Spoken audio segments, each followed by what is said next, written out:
Yo vi, estaba creo que Fernanda, sí, está Fernanda. Ujú. Ah, sí, está Fernanda. Ah, muy bien. Bueno, ahí estamos grabando la videoconferencia. ¿Algo más, Horario? ¿Querés que yo inicie? Vos decime, ¿eh? Dígame. No, no, si querías decirles algo más o querés que comience nada más. Sí, les voy a hacer unas preguntas a ellos Ah, ahorita. tranqui, tranqui. Y, y después iniciamos para dar chance también que se vayan agregando otras personas por lo menos 2 o 3 minutos. Mientras, Perfecto. jóvenes, algunas de las personas que están aquí tienen dudas y preguntas con respecto a las evaluaciones de gestión de la configuración, de diseños de sistemas de información, ¿qué digo? Les recuerdo porque vi algunas preguntas en el WhatsApp sobre las API. En esta materia de diseño de sistemas de información, las API no son obligatorias. A diferencia de las autoevaluaciones, para ustedes poder aprobar la materia, necesitan tener aprobadas las autoevaluaciones, ¿sí? Eso era lo que les quería aclarar. Si han tenido algún inconveniente con la realización de las autoevaluaciones, recuerden aquellas personas que no han presentado todavía el módulo 1, traten de hacerlo en la brevedad posible. Se ha postergado el tiempo de entrega hasta el 12 de este mes, ¿sí? Entonces, ahora sí, les voy a dar la continuidad al profesor Fernando. Adelante, profe. Bueno, muchas gracias, Horalia. ¿Qué tal, chicos? ¿Cómo les va? ¿Cómo están? Bueno, hoy en teoría es una clase que tenemos para poder repasar. Lo que te voy a pedir que me hagas coanfitrión, Horalia, para poder compartir pantalla. Listo. Gracias. De nada.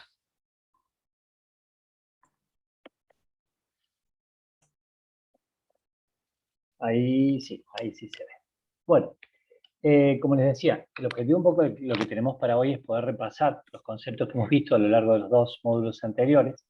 Y para poder hacer un repaso, lo importante es que ustedes me traigan un feedback, me pregunten, me traigan sus inquietudes para poderlos ayudar a orientar esto, ¿no? Si no, voy a pasar hablando yo de nuevo y lo importante acá es la riqueza para ustedes, ¿sí? Cuando comenzamos a ver esto, lo primero que entendíamos como concepto era qué era un sistema y a qué nos referíamos con la teoría de los sistemas, ¿no? Entonces, aquí estamos abordando desarrollo de sistemas de información, y eso es lo que conversábamos, y cuáles eran sus componentes y elementos que relacionados entre sí nos permitían alcanzar este objetivo de brindar información. Y yo les decía que esto de brindar información responde a la necesidad de que esa información llegue de manera oportuna a quien esté destinada para tomar una decisión, para tener una acción sobre ella. Si no, no tenemos sentido en lo que estamos produciendo y lo que estamos generando. Vamos a ver que todo esto que les estoy mencionando, cuando veamos el módulo 3, tiene una fuerte relación con los diferentes modelos o ciclos de vida con los que se pueden trabajar. A eso se refieren los modelos iterativos, incrementales o adaptativos, como les mencioné en alguna oportunidad. Entonces, si hablamos de la teoría general de sistemas, ¿qué dudas tienen? ¿Qué inquietudes hay sobre esa parte? ¿Ninguna? ¿Lo leyeron? ¿No? ¿Cuáles son los componentes que tenemos en un sistema de información? ¿Quién me contesta? ¿Lorenzo? ¿Te animás?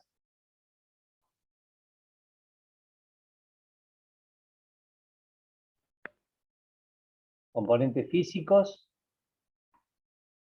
componentes de software. ¿Vamos acordando o no? Bueno, ¿quién es el responsable de llevar adelante un sistema de información? ¿Quién es la persona que tiene que hacer toda la licitación y captura de requerimientos que el sistema de información tiene? Es el analista, ¿no? Es un rol que es absolutamente importante tener en claro y comprender cuáles son las habilidades requeridas para que ese sistema de información se desarrolle de manera correcta. Y decíamos que uno de los grandes desafíos que tenemos por delante es poder entender ese doble rol. Ahí Lorenzo ponía, recién puedo ver el chat, perdón. Ahí, Claudio, hago una pausa sobre las habilidades del analista de sistema de información. Recursos humanos, correctos. Son los usuarios del sistema, sí. Y también son los responsables técnicos del desarrollo del producto propiamente dicho, ¿no? Por otro lado, teníamos componentes físicos, recuerden eso, estamos hablando de hardware, estamos hablando de equipos, estamos hablando de interconectividad de redes. Por otro lado, tenemos componentes lógicos, tenemos el software, las aplicaciones, los procesos, los procedimientos involucrados. Todos esos son elementos que se vinculan en el sistema para lograr lo que se quiere alcanzar. El entorno es un factor importante, Claudio, para entender cuáles son los límites de mi sistema y poder entender cuál es la interrelación o la fluidez de elementos que van del entorno hacia el sistema o del sistema hacia afuera. Por eso se habla de que los sistemas son sistemas abiertos o sistemas cerrados. Esas son clasificaciones que ustedes pueden encontrar. Pero eso que vos estás identificando ahí, Claudio, me interesa que lo tomemos y lo tengamos ahí colgadito para analizarlo dentro de un ratito. Tiene mucho que ver al momento de que yo quiero hacer un análisis del diagrama de contexto o el caso de uso ambiental. ¿Sí? Que eso lo estamos viendo en el módulo 2. Eso tiene mucho valor, entender el entorno, entender el contexto para ver cómo se relaciona y se vincula a mi sistema. Y lo vamos a hacer en un ratito. Entonces, yo les decía, ¿quién es el responsable de poder entender y comprender esta necesidad? ¿No? Y hablábamos de este rol, de esta función, de analista de sistemas. ¿Y qué hace ese analista de sistemas? ¿Qué es lo que tiene que tener como habilidades que tiene que poder resolver? Y fíjense que hay dos partes muy fuertes, ¿no? Y voy a hablar de las partes celestes y de las partes más coloridas. Por un lado, como dice Luciano, detectar cuáles son las necesidades para poder resolver esos problemas. Tiene que poder comunicarse de manera fluida, de manera sencilla, de lenguajes coloquiales con el usuario, para poder entender y comprender sus necesidades, para poder elicitar correctamente el modelo de negocios. Y ese proceso requiere de habilidades muy blandas, porque es la comunicación. Es un gran desafío la comunicación. ¿Qué técnicas o herramientas podemos aplicar para capturar esos requerimientos? Elementos que estamos viendo y que estamos repasando en el módulo 2 también.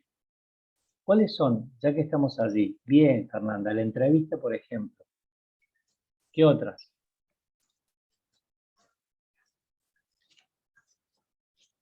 ¿Qué otra? Claudio, ¿qué otra que no sea entrevista?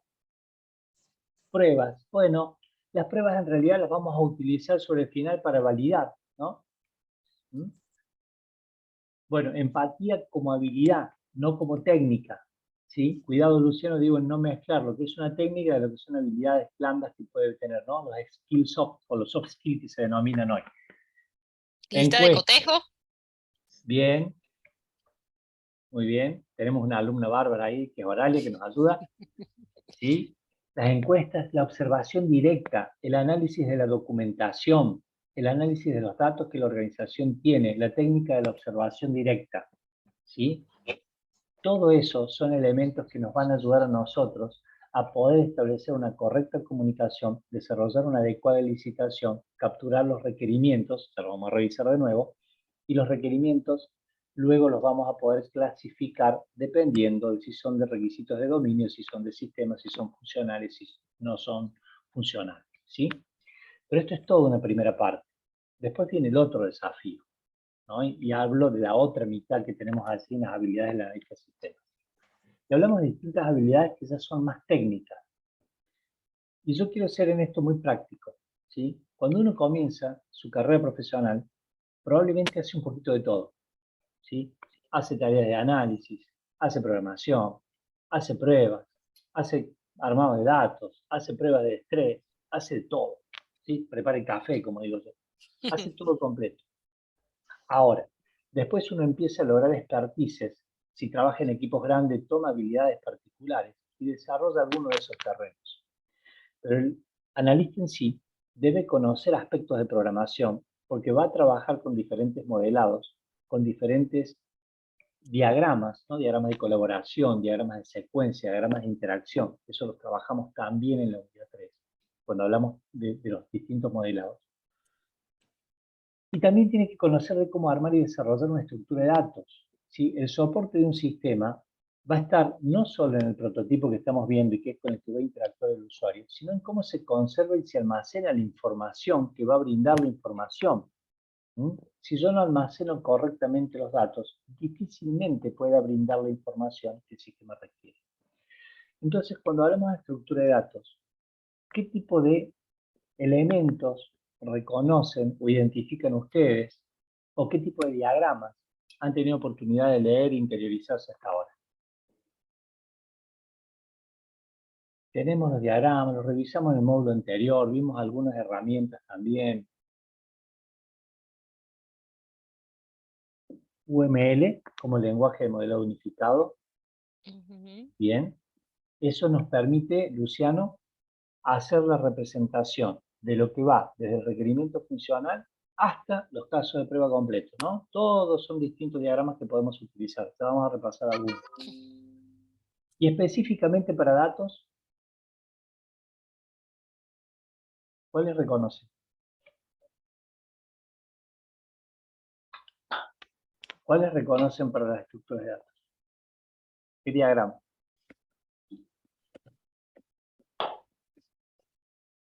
Si yo les escribo acá, ¿qué es para ustedes eso?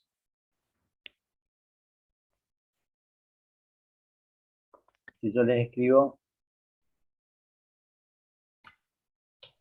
¿qué es? Si yo les escribo, ¿qué es? ¿Qué son esos elementos que yo acabo de poner en el chat? Muy bien, Diego. Diagrama de entidad-relación, eso es el DER. ¿Y qué representa eso? ¿Qué representa el DER? Anímense a abrir el micrófono, chicos, ¿eh? Si lo hacemos interactivo es mucho más rico y mucho más abarcativo en lo que podemos ir aprendiendo y viendo. ¿Qué es una entidad, Diego? ¿Te acordás?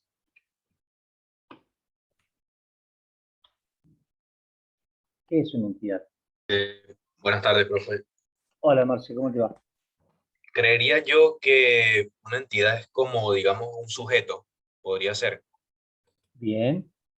Yo te lo voy a definir en dos puntos. ¿Es un objeto o es un evento? Son dos cosas distintas, ¿no? Pero que son entidades. Un objeto es lo que vos dijiste, puede ser una persona, puede ser el proveedor, el cliente, el usuario, el producto, el artículo, los insumos, ¿sí?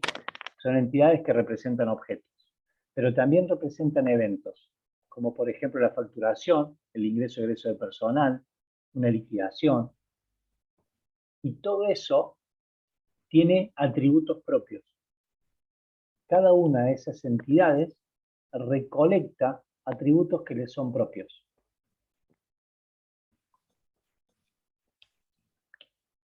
Déjenme que abro un archivito para compartir.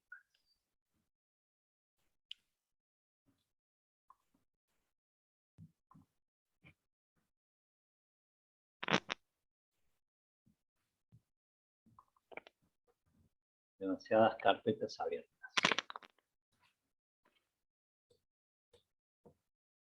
Bien. En este caso que veníamos trabajando juntos, que hablamos de la frutera y habíamos identificado requerimientos, si yo quiero registrar clientes como requerimiento funcional, va a precisar de que yo pueda desarrollar, voy a habilitar desde acá para dibujar más rápido, ¿sí? Mi estructura de datos. Esa estructura de datos, esa habilidad requerida por el analista, poder interpretar cuál es la estructura de datos necesaria para satisfacer eso. ¿Cómo hago yo para identificar al cliente? Lo primero que tengo es una entidad que será la representación de ese objeto que se llama cliente. Ahora, ¿cuáles son sus atributos propios? ¿Qué les parece? ¿Cuáles son los atributos propios?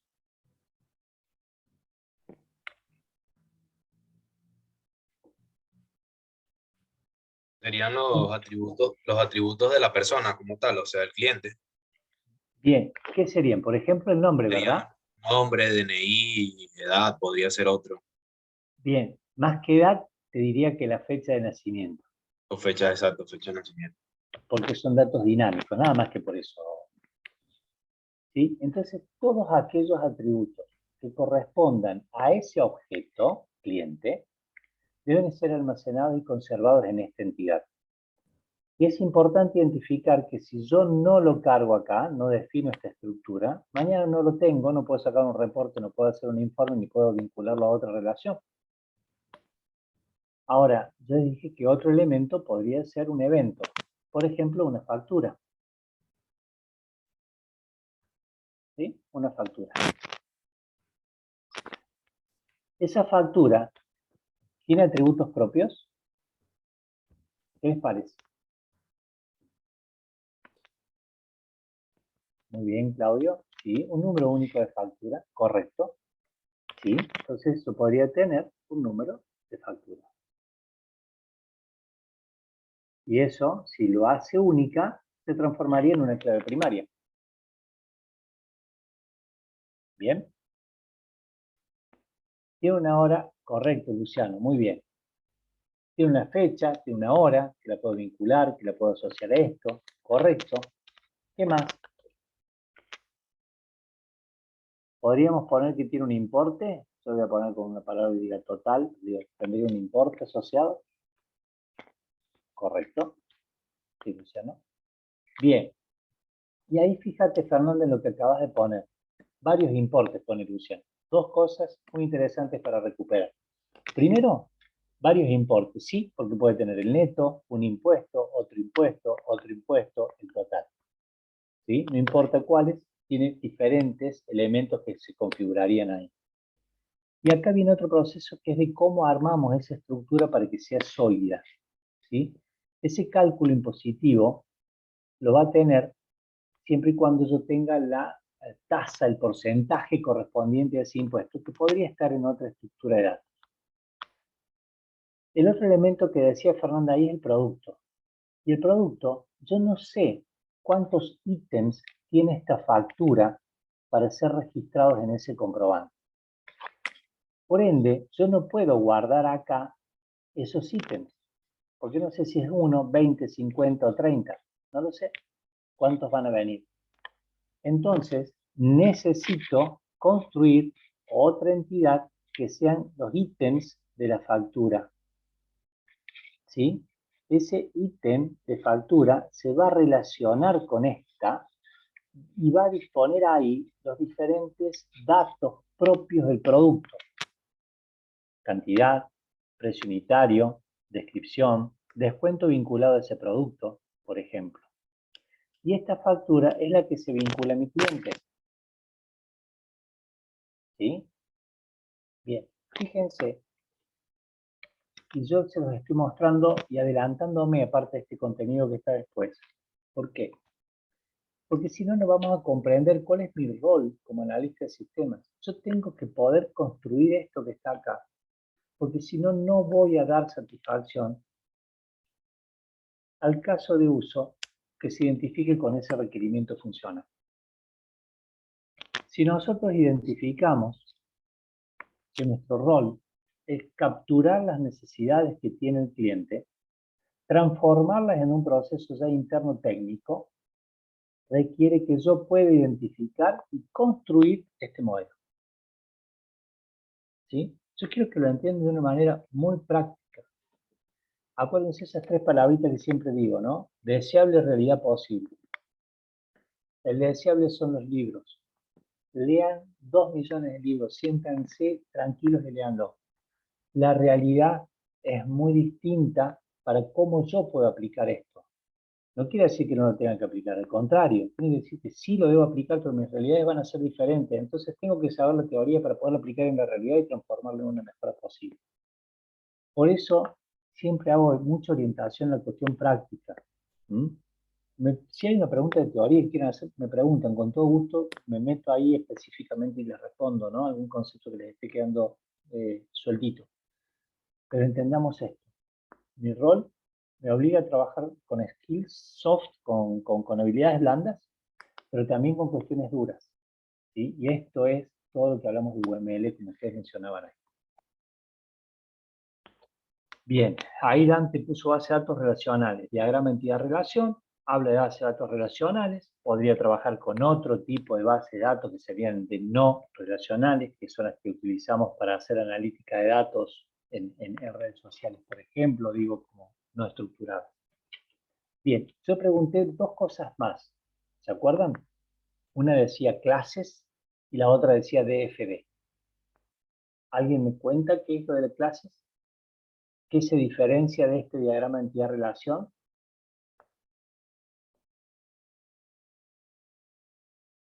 Muchos de ustedes han hecho alguna programación, ¿verdad?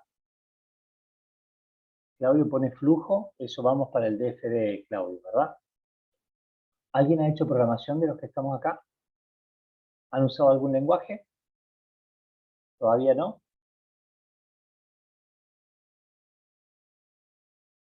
¿Todavía no, Facu? No actualmente. Bien. Muchos de los lenguajes se denominan orientado a objetos y trabajan con clases. Las clases van desde la interfaz a los datos. Esas clases pueden entender conceptos de herencias, de asociación, ¿sí? De dependencia, y también permiten a esta estructura que estamos hablando acá para que pueda ser programada adecuadamente. Eso ¿Ah? sería una base de datos, profe. O Las sea, clases, hablaríamos de la parte de la base de datos. correcto, cuando hablábamos del DER, estábamos hablando de la estructura de la base de datos. El DER es el diagrama de la entidad, estos objetos, eventos que se relacionan entre sí y que en sí constituyen la base de datos. Yo no puedo armar una base de datos si no tengo esa estructura. La estructura es el soporte, el cimiento. ¿Está bien? Después se alimenta de registros y eso empieza a alimentarse y tener volumen. Muy bien, entonces, por un lado, ahí puso SQL un poco, Diego, ¿no? SQL es un motor de base de datos, ¿sí? Sentence Query Language, ¿no? La traducción de SQL o la sigla. Entonces, entendemos esto para construir la estructura de datos que va a alimentar esa base de datos, que es uno de los componentes que tenemos dentro de los sistemas. Y por último, les hablé del diagrama de flujo, que era el DFD, que es el diagrama del flujo del dato. Si tengo este dato del cliente, lo que tiene son facturas que se componen con ítems que requiere de productos. Y fíjense cómo se va armando y se va construyendo esa secuencia, ¿sí? Y cada uno de esos puntos, ¿sí? Se modelan y se definen con diferentes diagramas.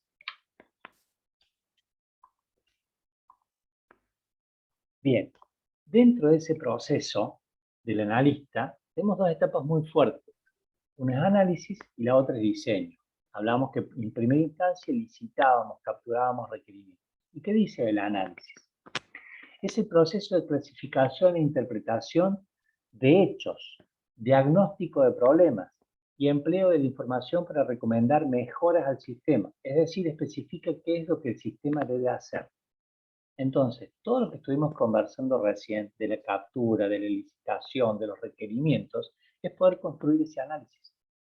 Si yo no llego a esta instancia, no voy a poder hacer las cuestiones de diseño. ¿Sí? Identificamos esto, sabemos lo que hay que hacer, habla de recomendaciones, porque son obviamente posturas de mejora de un sistema existente o de un proceso que en algún caso puede haber sido manual. Y esto es lo que va a especificarse para hacer el diseño y el desarrollo propiamente dicho. Y ahí vamos a prototipar, vamos a codificar, vamos a integrar con la base, vamos a producir el famoso front, el back, y vamos a integrar y vamos a desarrollar nuestro sistema. ¿Sí? Para poder validar esto, ustedes tienen todos los elementos vinculados a las pruebas. ¿Sí? Entonces, cuando hemos hecho el relevamiento, hemos hecho el análisis, estamos construyendo el diseño, vamos a la vez trabajando y diseñando el plan de pruebas. ¿De dónde se van a alimentar estos casos de prueba? ¿Dónde voy a poder construir lo que debo hacer para probar? ¿Cómo hago para validar que este cliente tiene los datos necesarios que yo estoy queriendo tener? En mi relevamiento identifico la importancia de que los clientes que tenemos en esta empresa sean todos mayores de 18 años, porque si no, no le podemos abrir una cuenta bancaria. Eso lo relevé, eso lo hice como análisis. ¿Qué tengo que hacer? Diseñar el sistema. ¿Qué datos tengo que tener? Los que hemos mencionado recién. ¿Cómo lo valido con una prueba? ¿Sí? Ahí no sé, condiciones, required, correcto. Los requerimientos propios deben ser satisfechos. ¿Y qué tipo de pruebas podemos estar haciendo? ¿Qué tipo de pruebas se les ocurre que podemos desarrollar sobre nuestro programa?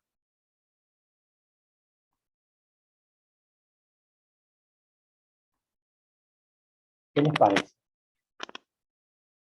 Después, en el último módulo, en el cuarto módulo, hablamos de esto, de diferentes tipos de pruebas, con diferentes categorías, con las pruebas de estrés, etcétera, etcétera. Y este es el módulo 4. Pero acá tenemos que entender que hay que diseñar un plan de pruebas que después vamos a probar. ¿Qué les parece que podemos hacer como análisis? Vamos a abrir el chat. Nuevamente yo no lo tengo aquí. Que me han puesto por acá. Alta de usuarios, alta de productos. Perfecto, eso serían funcionalidades, Claudio, ¿verdad? Dar de alta un usuario, dar de alta un producto son funcionalidades. Ahora, ¿cómo lo prueba eso? ¿Cómo valido que esa alta esté bien hecha? Validando qué datos debo cargar. ¿Debo colocar un DNI? Bueno, ese campo tiene que ser numérico. Ese dato puede ser mayor de tal valor o hasta tal valor. ¿Tiene un rango para ser cargado? Ese dato tiene que tener alguna validación. Vieron que tenemos un quit que dice un número adelante, después los dígitos del documento, después viene un dígito verificador. Ese dígito verificador es un cálculo. Hay una función que lo valida. Bueno, yo debo validar que eso esté cargado correctamente. Calcular la edad del cliente, por ejemplo. Ese tipo de cosas son las pruebas que uno debe desarrollar. Muy bien, Luciano. Bueno, se entiende entonces que este plan de pruebas que estoy armando lo estoy originando con el mismo relevamiento, con esa captura de esos requerimientos.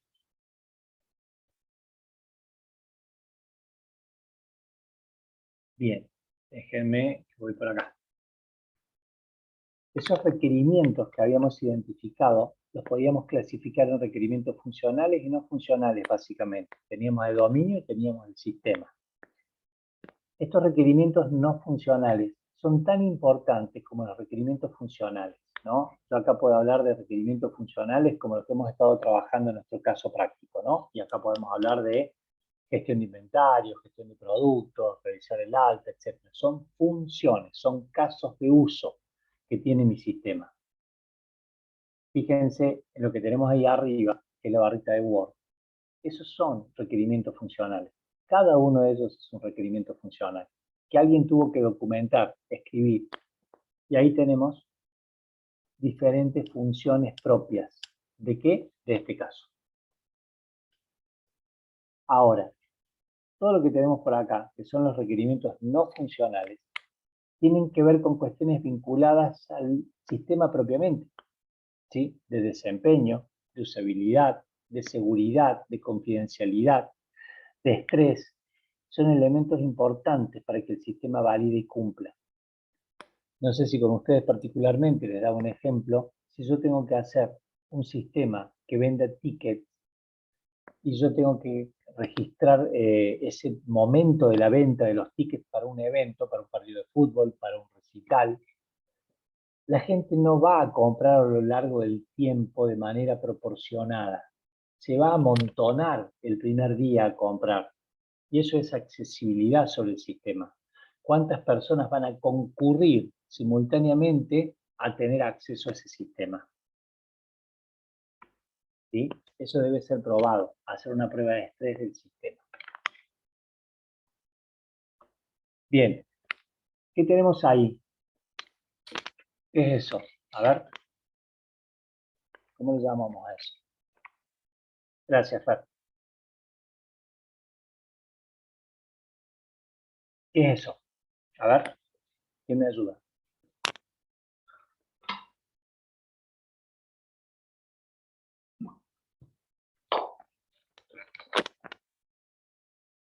Un flujo, correcto. Sí, Claudio. Eso podríamos definirlo como un cursograma, como un flujograma, como un diagrama de flujo, como un diagrama de actividades. ¿Sí? Hay herramientas que nos permiten definir ese flujo, no necesariamente de los datos todavía, Dante, podríamos hacerlo posteriormente, quizás ese flujo de datos, si estamos entendiendo el proceso como lo pone Luciano ahí. Ese proceso tiene que estar claramente identificado. Y lo que yo estoy identificando en la parte izquierda, ¿sí? Estoy documentando cuáles son las áreas funcionales que se involucran en ese proceso. ¿Para qué me va a servir eso? Para identificar los roles. ¿Qué roles van a estar afectados en el uso de esa parte del sistema? Al tener identificado esto, puede existir que esto, que es cobrar un pago, sea un requerimiento funcional. Esto de realizar una solicitud de producto es otro requerimiento funcional. Esto de comunicar al cliente un resultado de la existencia o no de un producto puede ser otro requerimiento funcional. ¿Sí? Entonces, exacto, Lorenzo, como un procedimiento. ¿Sí? El proceso este, que es un poquito más abarcativo que hablar de un procedimiento de uso, ¿sí? Me permite entender y comprender cómo fluye. Y a la vez tener un lenguaje común con el cliente. Y a la vez empezar a capturar los requerimientos funcionales del sistema. ¿Sí? Si tomamos cualquiera de ellos, se podría transformar en un caso de uso, que apunta después a tener una ficha de caso de uso. Todas estas herramientitas las vamos a ver en el módulo 3. ¿Sí? Estoy haciendo un repaso de lo que vimos en los módulos 1 y módulo 2. Recordemos eso, no perdamos el foco de lo que estamos haciendo. Teoría general de sistemas, cuál es nuestro rol como analistas, dónde impactamos en esta captura y cuál es nuestra responsabilidad en el proceso. ¿Sí? Ese es el ciclo de vida que habíamos hablado, que hemos revisado, hablamos del análisis, del diseño, pero cuando eso está, se piensa en el proceso de implementación e integración con otros sistemas posiblemente, se testea, se desarrolla y se vuelve un proceso evolutivo. Si pienso en esto, estoy pensando en un modelo de tipo iterativo, en un ciclo de vida iterativo, ¿sí? O podría ser en un ciclo de vida secuencial. Dos modelos diferentes.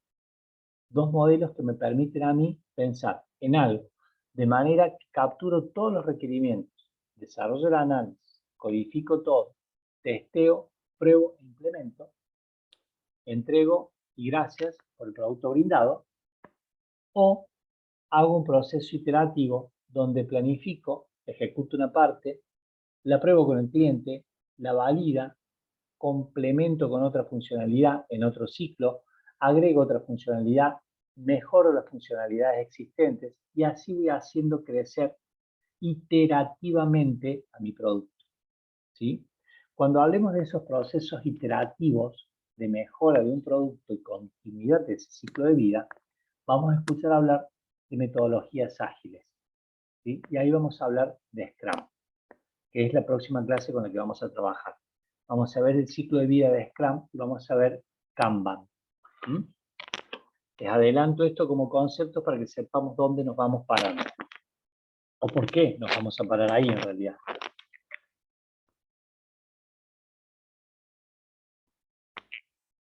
Bien, estamos modelando y te dije que íbamos a recuperar un concepto que habían escrito en el chat al principio, ¿no? No recuerdo quién, perdón, pero les dije que lo recuperábamos en un instante.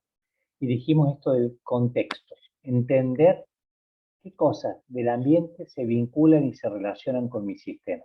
En este ejemplo que ustedes los tienen en el módulo 2, habla, por ejemplo, de un sistema de pedido de libros. Ese sistema de pedido de libros tiene interacciones, ¿sí?, con diferentes actores, áreas u otros sistemas. Ese modelo ambiental o caso de uso ambiental o diagrama de contexto, ¿sí?, esos son los términos con los que los pueden identificar, me va a permitir a mí identificar mi sistema, identificar el actor, en este caso la editora de los textos, y ver qué tipo de vinculación tienen. ¿Sí? Yo acá desde el sistema este le voy a mandar pedidos de reimpresión a la editorial. Y la editorial me va a enviar los libros que llegan al depósito. ¿Qué me permite identificar esto? ¿Qué tipo de salida requiero de mi sistema para poder hacer el pedido? ¿Y qué tipo de ingreso de información requiero para poder integrar? ¿Con qué voy a volver acá? ¿Mm? Puede haber identificaciones de actores indirectos de mi sistema. ¿Sí? Pensemos que nuestro sistema requiere de que un cliente que ha hecho un pedido de productos pague.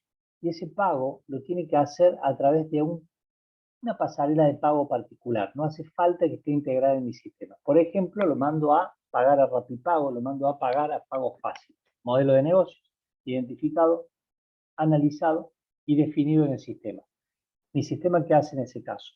Me permite a mí elegir por dónde voy a pagar. Yo como cliente, ¿no? Registro, cuando tomo el comprobante para ir a la casilla del Rapipago, ya perdí mi contacto con el sistema. El cliente se fue. Pagó allá. ¿Cómo viene la información del sistema? Cuéntenme ustedes. Estoy hablando de casos reales, ¿eh? ¿Cómo viene esa info? El cliente se fue, se llevó el comprobante, pagó cash en una ventanilla. ¿Cómo viene de que ya pagó? Sí, Luciano. ¿Cómo me entero yo, empresa, que ya pagó?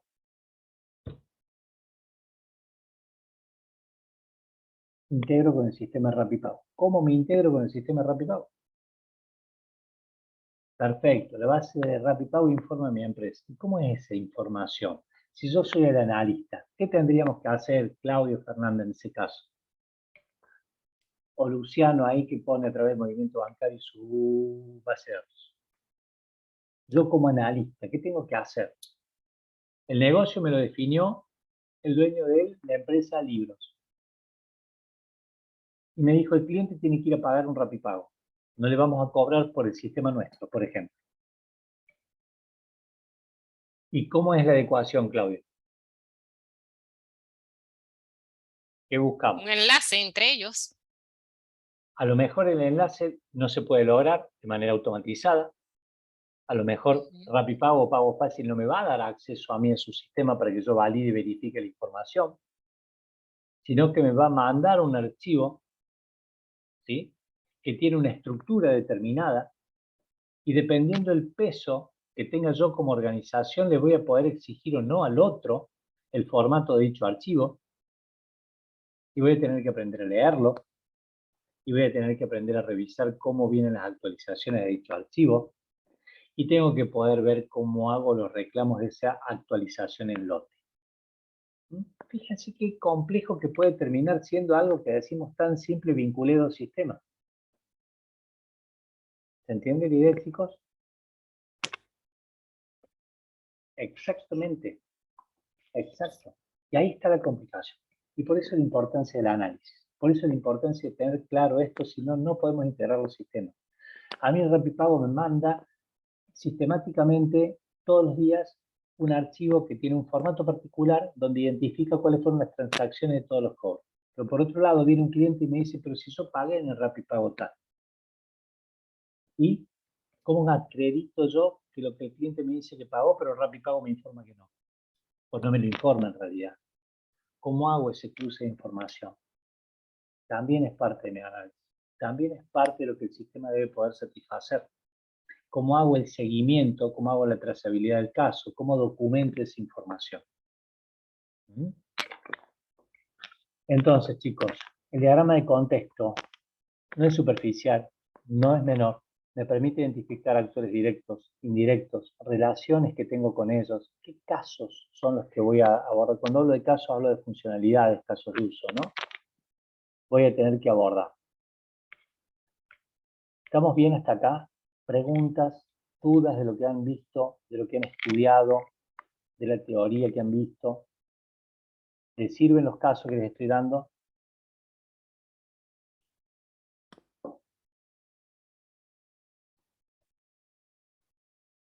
¿Venimos bien? Bueno.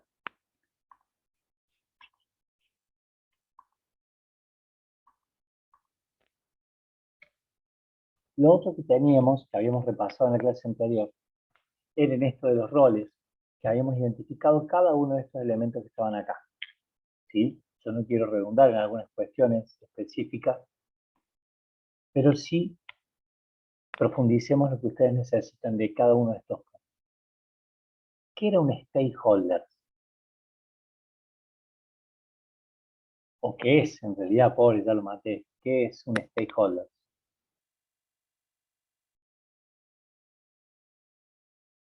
¿Quién se acuerda? Pues después ponemos nombres raros y nos olvidamos qué eran. Y son cosas muy sencillas. Interesado. Personas que van a utilizar esto. ¿Sí? Le decimos participantes. Personas usuarias del sistema. Personas que requieren una funcionalidad. Y son los disparadores de nuestros requerimientos. Son los que nos piden. Después podemos identificarlos o no como actores directos del sistema. Eso puede pasar por otro escenario. Hablamos de licitar. Hablamos de desarrollar la visión del producto, desarrollar un documento que permite esa visión de productos. Hablamos de actas de constitución de proyectos, hablamos de documentos que dan el kick-off del proyecto. Vocabulario común, eso les he dado como ejemplos si voy a desarrollar un sistema sobre una apícola, ¿sí? ¿Cuánto sé yo del proceso de apicultura? ¿Cuánto sé yo de esos términos diferentes, de ese proceso de negocios? No tengo por qué saberlo. Eso es parte de la captura del vocabulario común. Eso es parte de lo que yo voy a entender para poder comunicarme. Ahora, después de un periodo de tiempo, me puedo transformar en un experto sobre ese modelo de negocios. Nosotros trabajamos mucho con seguros y compañías bancarias. Bueno, uno termina aprendiendo de seguros y de compañías bancarias. Pero originalmente no tengo un vocabulario común sobre eso. Y hablo de vocabulario de negocios y también de vocabulario técnico. Y en el vocabulario técnico empieza a jugar el famoso UML, por ejemplo, como documento de comunicación. ¿Está bien? Bien, dentro de todos estos términos que están acá, yo me voy a poner a desarrollar uno por uno ahora, lo hemos visto. ¿Cuál les genera algún tipo de duda, inconveniente? Así lo ampliamos. Esto lo hemos visto en la clase pasada, hemos trabajado sobre ellos. ¿Cuál hay alguna duda? Storyboard. Sobre ese, Luciano, eso es lo que te permite a vos es poder armar un mapita del comportamiento de algo, ¿no? Como un storytelling, como un story mapping de algún proceso. Gracias. Perdón, me trajeron un café, pero está muy caliente. Me dieron acá del otro lado de la taza. Disculpen mis señores. Es como un maquetado, exactamente, Luciano. ¿Sí? Cuando armo un storyboard, yo te voy a mostrar fuera de lo que tenemos acá, dame un segundito. Sí, déjame que te muestro ahí. Eso, por ejemplo, me permite a mí identificar el mapeo de las historias de usuario. Tengo diferentes historias que se definen con diferentes comportamientos acá. ¿Sí? Eso me permite a mí entender y comprender el maquetado que yo tengo. Después me tengo que meter en cada uno de estos que son historias de usuario específicamente, que tienen un comportamiento particular y que deben ser definidas de una manera particular. ¿Sí? Bien, te mostré ahí algo real y pragmático, ¿no? Te lo saco porque estaba con el nombre del destinatario. Bien, ¿qué otro elemento les queda alguna duda? ¿Dónde podríamos llevar casos de uso? Casos de uso es una funcionalidad básicamente. Es aquel requerimiento funcional que vos identificaste. Por ejemplo, el sistema me debe permitir registrar clientes. El caso de uso es registrar clientes. Ese caso de uso tiene vinculado, y te llevo al caso que trabajábamos en la clase pasada. ¿Sí? Por ejemplo, acá, vamos a darle un poquito de espacio.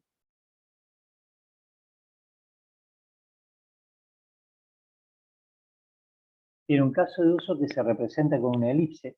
Ese podría ser registrar un cliente, podría ser generar una orden de pedido.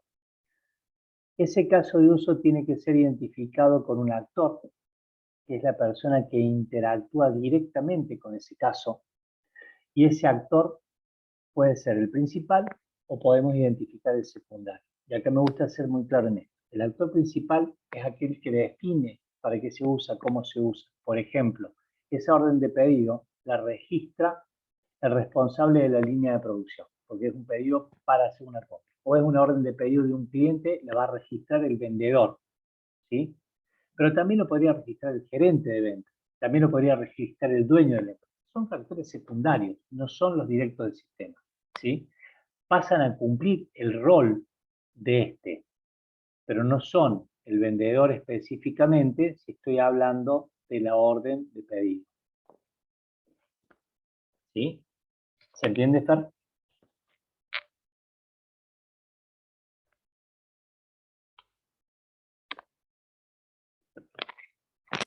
Perfecto.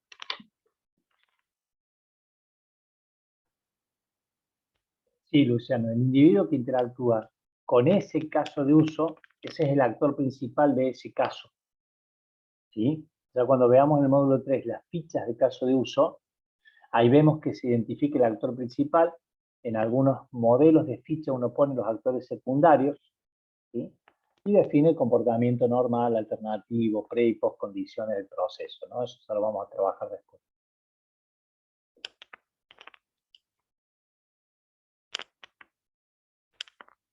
Muy bien.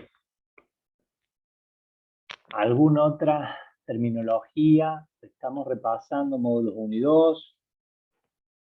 Claro, está directamente relacionado, Luciano, con los roles del caso de uso, no con los roles específicamente que yo pueda después definir, ¿no? Como usuario, roles y permisos, ¿no? Pero tiene su relación al momento de identificar el comportamiento.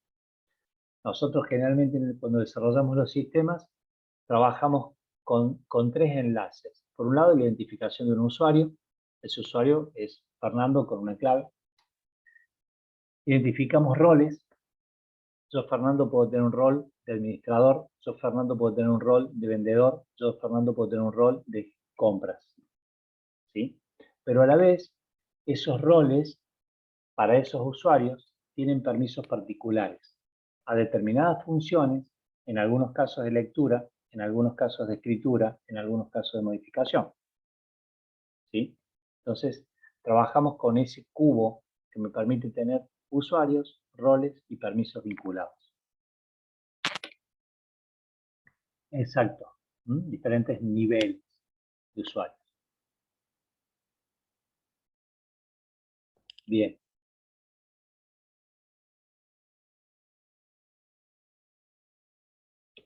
¿Y el diseñador?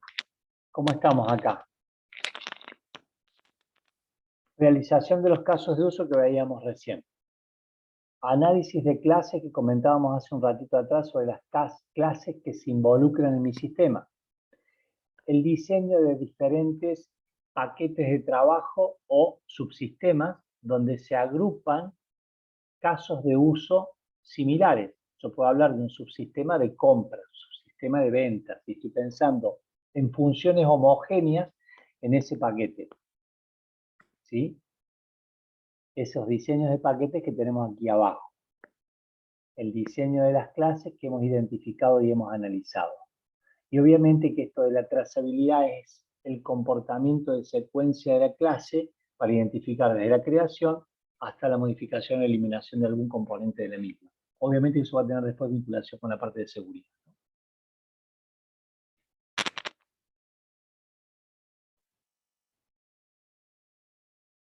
Bueno, dudas, preguntas que estén quedando. Si no, ya estamos hoy sobre el cierre, los últimos minutitos. La prueba beta son pruebas que vos querés ver que esté funcionando y llegás a un nivel de, no de ejecución, es mal el término, estás llegando a un nivel de profundidad de las pruebas que te permiten salir con una versión beta al cliente, ¿sí? Que te permiten salir con una versión al usuario final, pero no necesariamente tiene todo el nivel completo de pruebas identificadas, son las mínimas necesarias.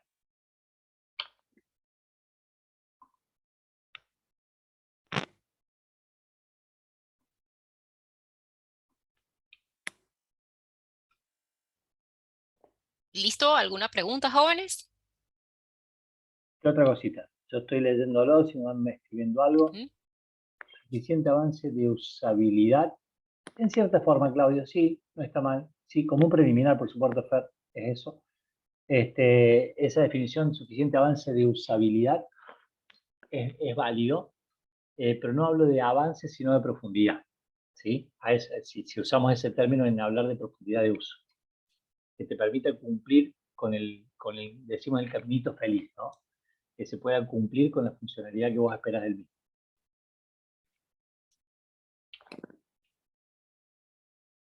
Muy bien. ¿Alguna otra pregunta? Aún tenemos minutos para preguntar. Sí, por supuesto. Cuéntenme algunos de ustedes quiénes han trabajado con metodologías ágiles. ¿Quiénes han trabajado con Scrum? ¿Quiénes han aplicado Kanban? Ahí, René, perfecto. Anoto ahí por las dudas, Kanban. Bien. Con ambas, excelente.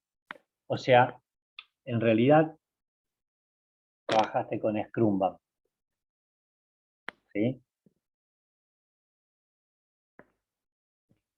René, cuando me pones cascada, te estás refiriendo al ciclo de vida de una manera más lineal, ¿verdad? Porque en Scrum pensaríamos en algo Hola, más iterativo. ahí me escuchan.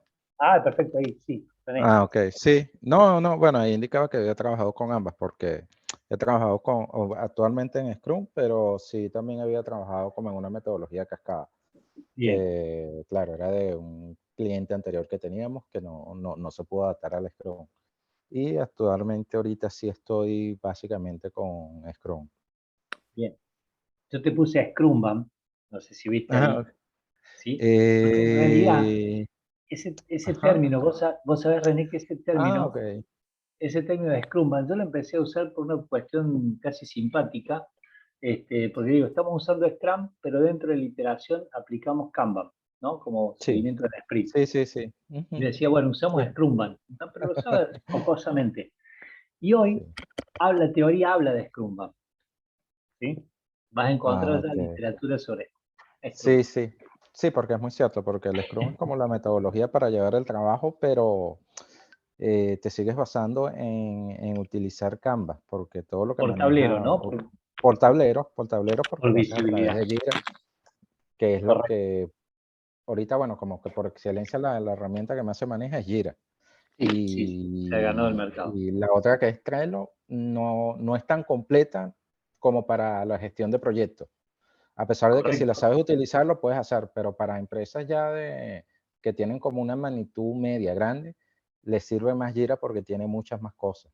Absolutamente. Entonces, Aparte, Trello está muy bueno para una startup, para una empresa que está comenzando, para ajá, tener visibilidad, para un sí, equipo joven, para un ujú, equipo junior, pero también podés integrarlo con otras herramientas. Entonces, lo que vos haces sí, con sí, esto, podés tirar a Trello, ¿no? Hoy existen Power Apps que te permiten avanzar sobre eso. ok, sí. Pero sí, ciertamente sí. O sea, es como esa mezcla Scrum-Ban, pues, porque lo controlas por allí. Sí, Sigues manejando el tablero, pero claro, utilizas la metodología del Scrum. correcto. que- Uno es más para proceso y el otro para visibilidad. exacto, tal cual. Bueno, al resto de los que nos están escuchando, digo, nos metimos a hablar de un tema que abordamos fuertemente en el módulo 3, ¿sí? Hemos hablado un poquitito de esto, ¿por qué? Porque en realidad estamos vinculando los ciclos de vida, cómo trabaja un proyecto, cómo se desarrolla. Entonces, después vamos a trabajar esa parte. Así que, bueno, un puntapié al concepto básicamente. ¿Alguien más que lo conozca, que haya trabajado con estas herramientas ágiles? ¿No? Algunos suenan porque los dieron en cibercapacidades. Correcto.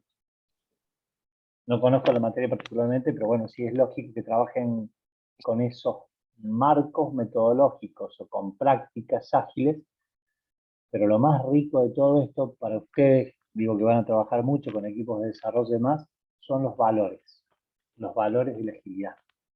Nunca pierden de vista eso. Los valores de la agilidad hablan de la interacción, de la comunicación, de la transparencia, de la colaboración, del fallar temprano. Todos esos son valores de agilidad, que después se plasman con alguna herramienta o con otra y eso también.